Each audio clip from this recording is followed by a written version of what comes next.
Good evening. It's Monday evening, and I want to share with you some real talk of anything under the sun. So, if you want me to handle topics about love, about experiences, about breakups, broken hearted, and anything under the sun, as long as I have the inputs on it, I can cover it for you. Anyway, so someone posted today, and naantig ako kasi yeah, maybe I need to discuss with you, this is applicable for young people who happen. I have some friends also who are very young people, or maybe students at that. And I don't know how could I convey it to you if most of my friends are actually oldies. Anyway, so maybe let's discuss about the effects, the how to, the importance of education, or how to, why is it important that you study, why is it important that you focus on studying or something. Hindi ko alam kung paano ko to i-capture, but anyway, this is an old advice from someone who is old and probably born on a different generation. But as well, I hope that I could impart to you certain thoughts and wisdom insofar as the importance of education is concerned. Okay, first, a caveat. I'm not saying that education is the key to success. I'm not saying that. I'm not saying that if you are not educated, you cannot be successful. I'm not saying that as well. So I'll focus rather on why is it and what you will do if you are given the chance to study. Okay, so a brief trivia. For me, I am very grateful for people who have helped me have the education, because being very poor at that, I wouldn't have the capacity to study if without the support or help of people who believed in me, right? So in for elementary, it's a of course it's a free education because it's a public school, but in Pola we only have one school at the time, and that is a private school, a parochial school, and my parents cannot afford the tuition of 11 pesos and 38 centavos at that time. So there is a person who helped me, that is Father Baronia, who believed in me and who was at that time the parish priest, the newly installed parish priest. And as such, provided I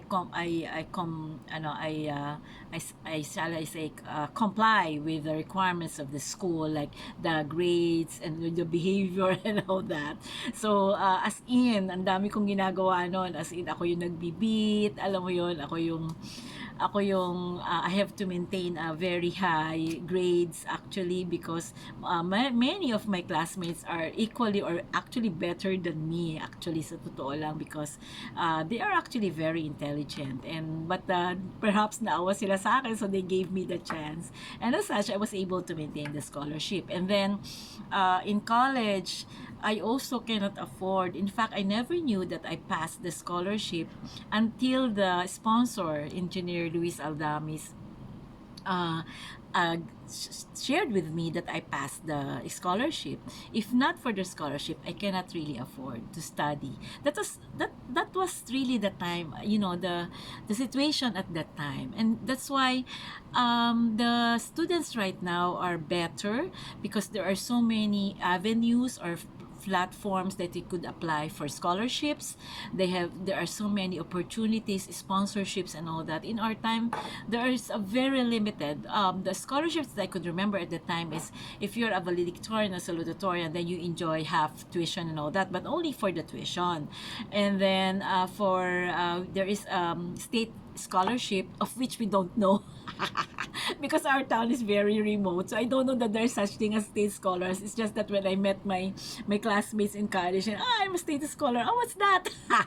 So I don't know that. And then of course the Kokofed. So I really owe a lot to Kokofed. I've said it very profoundly before, and I'm owed to the coconut farmers, to the administrators, all of them, Ma'am Viray, Ma'am Glo, and all of them, Taling, Congressman Taling, Labregat, and everyone who made my scholarship possible. So maybe I wouldn't say that I am successful. I wouldn't say that, but I would like to probably elucidate the importance of the education, and as well how what will you do given the current situation right now.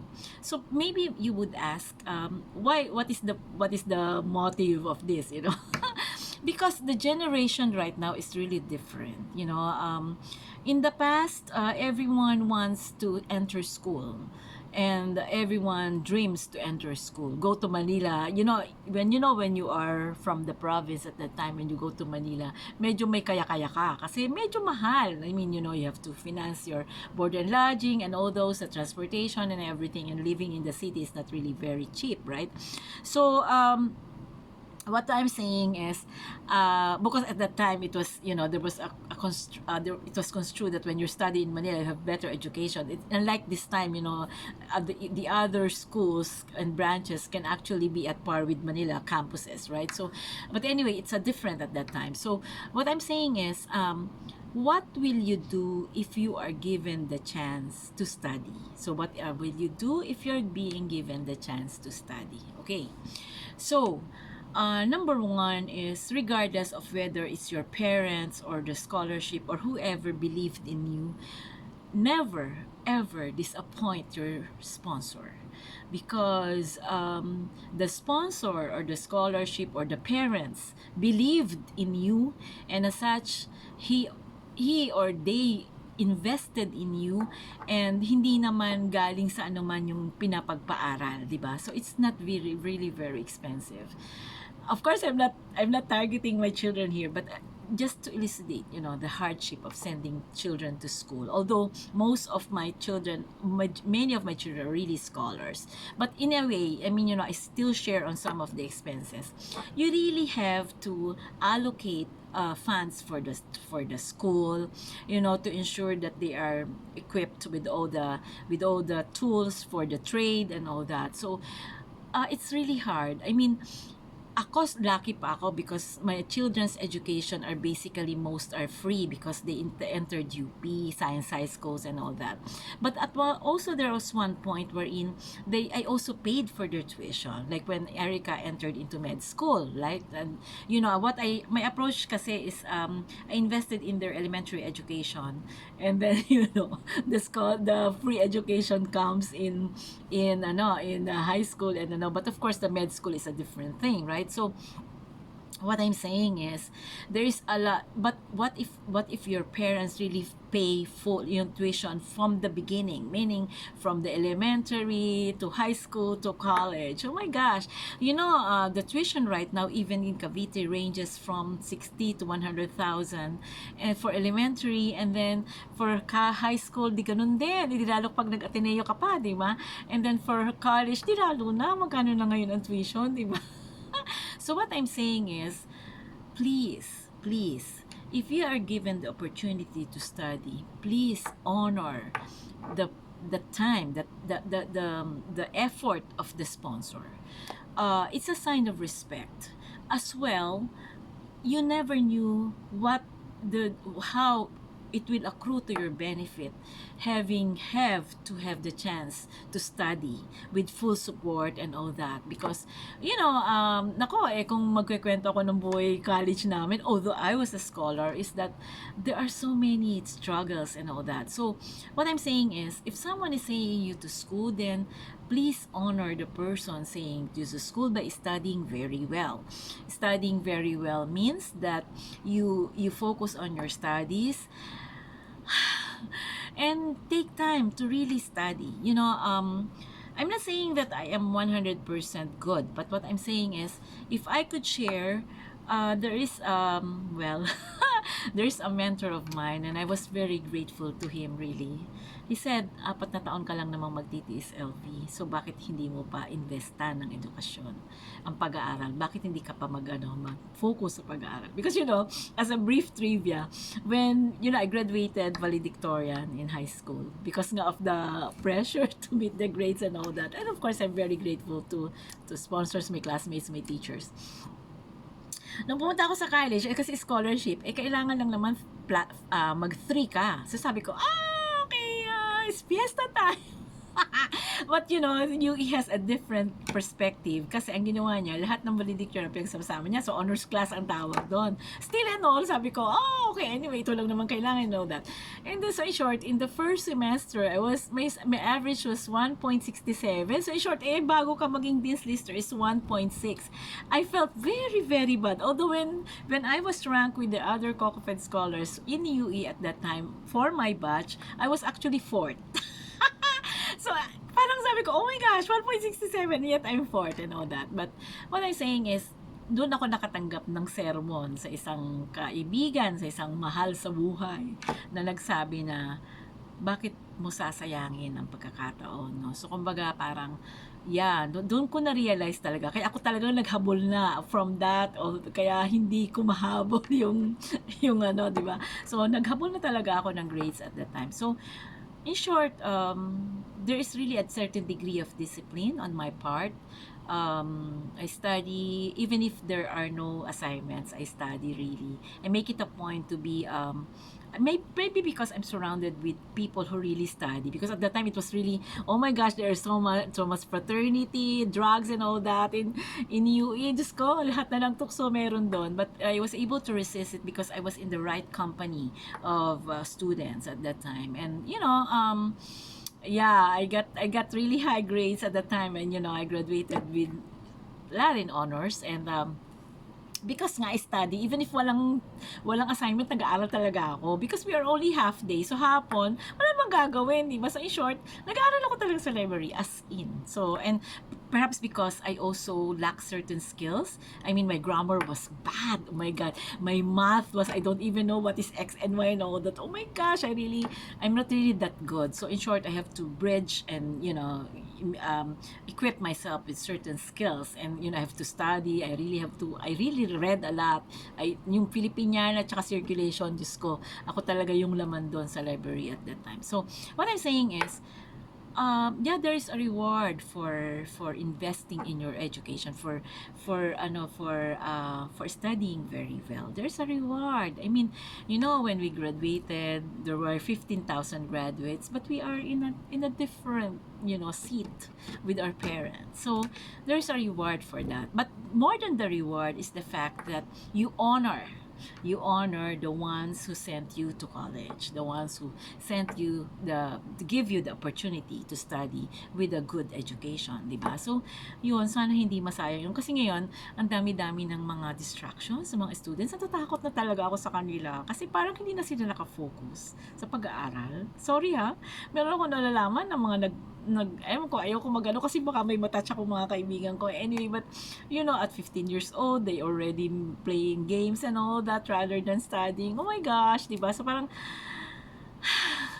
that's their choice. But what I'm saying is probably the path that you want to is that you graduate and you have the college degree and all that. So that's actually when my husband had a stroke, really that's my objective.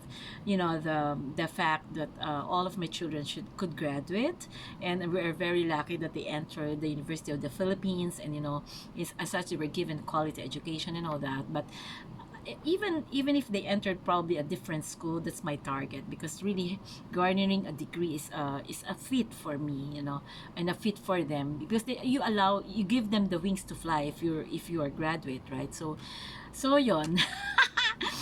And then another is wag kang masyadong makisabay sa uso.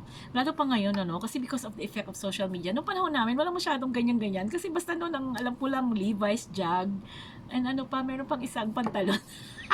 Tapos yung aming tsinelas is yung Happy Feet. Yun lang. Tapos yung bag ko nga hindi ko ka-afford yung basta may leather, hindi ko rin afford. So anyway, What I'm saying is wag ka makipagsabayan kasi pag nakipagsabayan ka, the list is endless. As in ang haba ng sasabayan mo kasi lalo pa ngayon with the phone and all that. Nung panahon namin ang sasabayan mo lang ay kasi ang libro naman pare-pareho. Sasabayan mo lang ay bags and then chinelas, the shoes at the time naman happy feet okay lang. And bakit nga ba naka-happy feet kami? But anyway, happy feet and then yung pants, no? So, yun, t-shirt lang naman kami. So, syempre, if you're, gusto mong maligawan and all that, di bumili ka ng magandang blouse and all that. Pero hindi ko talaga forte yun, at that time. It was very, very simple. I don't even know how to wear a lipstick at that time. So, anyway, because I can't afford, really, I can't. So, yun. Ang haba, no? So, wag mong sayangin. Number 2 is wag kang makiuso. Number 3, siguro 3 lang muna or 4. Number 3 is, there are times na yayayain ka, alam mo yon yung, nung panahon namin, folk house. Folk house, yung sa may Moraita. Hindi ako pumapasok doon. Kasi, unang-una, may gastos. Pangalawa, ayoko matutong mag-inom. Kasi yung lahi namin, manginginom. Pag natuto ako, biling-bilin sa akin ng nanay ko, wag daw ako matutong mag-inom. Biling-bilin sa akin ng tatay ko, wag daw ako matutong magsugal. So, in short, oh my gosh, so in short, ayoko talaga. Kasi, yun nga, nakafocus nga kasi ako sa pag-aaral. So, number 4 is, actually, ito is, medyo sensitive topic to. Yung falling in love. Kasi guilty ako doon. Kasi, I fell in love when I was in college. So, in short, in fact, in high school, meron na akong mahal di ba? Nagmahal na rin ako. Hindi naman sa pagmahal ko pa, parang nagsisimula ka nang magkaroon ng infatuation and all that. So, yon yung falling in love in college. Kasi, lalo pa ngayon, oh my gosh, ngayon talagang ibang-iba na. Noon nga, parang, paano pag nag-away kayo, nadidistract ka, di ba? So, yun, ang problema lang, will you be willing to give up the chance of, falling in love at that time, di ba? So, siguro, ako ang suggestion ko dyan, equipped yourself with certain emotional boundaries and also emotional strength to limit what you can do when you fall in love. Ibig sabihin, baliktarin mo, gawin mo siyang inspiration, di ba? Gawin mo siyang motivation for you to excel, no? Kasi, he will be proud of you and all that, di ba? Tapos, huwag ka rin masyadong maging emotional. Ibig sabihin, huwag ka rin masyadong apektado kung nag-away kayo, nagkatampuhan and all that. Wag! Please! And you better seek also advice from oldies like me. Kasi noon wala akong advice na ganyan. Although we have guidance counselors. Pero hinihiya naman kami magtanong tungkol sa pag-ibig. Ma'am Jo, sorry. So anyway, so yun. Yun siguro. Yun siguro i-share ko. Kasi ang haba pa nung iba. Yun. Pero ang focus talaga is number 1 is you honor the chance that your parents gave you and or the sponsors gave you to study. And number 2 is huwag kang makipagsabayan. Kasi napaka-unlimited. Lalo pa ngayon, how much is iPhone 14? 100,000 and all that. Oh my gosh. Kung makipagsabayan. Ako, I'm very lucky with my children. Even at the time na nasa UP sila, may anak pa akong nag-Ateneo for AJSS, Philippine Science High School, ang yayaman ng mga tao dyan, and all that, pero hindi sila nakipagsabayan. Alam nila na hindi ko kaya, so in short, they really focus on their studying, and I'm so grateful, I'm so honored, and so blessed to have children like them, who really excelled in school, really. They are really good, they are really very, very bright, and siguro, hindi talaga sila humingi. Talagang yun talaga yung talagang medyo yung hindi ko words. Actually, hindi ko sila sasabi sa kanila yan na I'm so grateful na hindi kayo nakipagsabayan kasi wala naman akong kaya na sasabay para sa kanila, di ba? Gustuhin ko man, di ba? Naiyak tuloy ako. Yun, yeah. So yun. And number 3 is, ano sabi ko sa number 3? Wag mo, you handle your emotions very, very well. Hindi pala, yung number 3 is, yung mga gimmick, try to avoid, not naman avoid, pero parang manage it as well. Huwag naman yung araw-araw na hindi ka na nakakatap, tapos maglalangu-langu ka na, kinabukasan, lungangi ka na papunta sa school, ganon. Hindi. I mean, you should really basta dapat ang focus mo lagi yung pag-aaral mo. Kung meron ka man na gusto mong lumabas and all that, okay lang yon. Pero, halimbawa, walang klase and all that. And you also manage kung sino yung magiging kasama mo, di ba? And number 4, yun yung parang sensitive is, what if you fall in love, di ba? Hindi ako masyado mga comment kasi I really value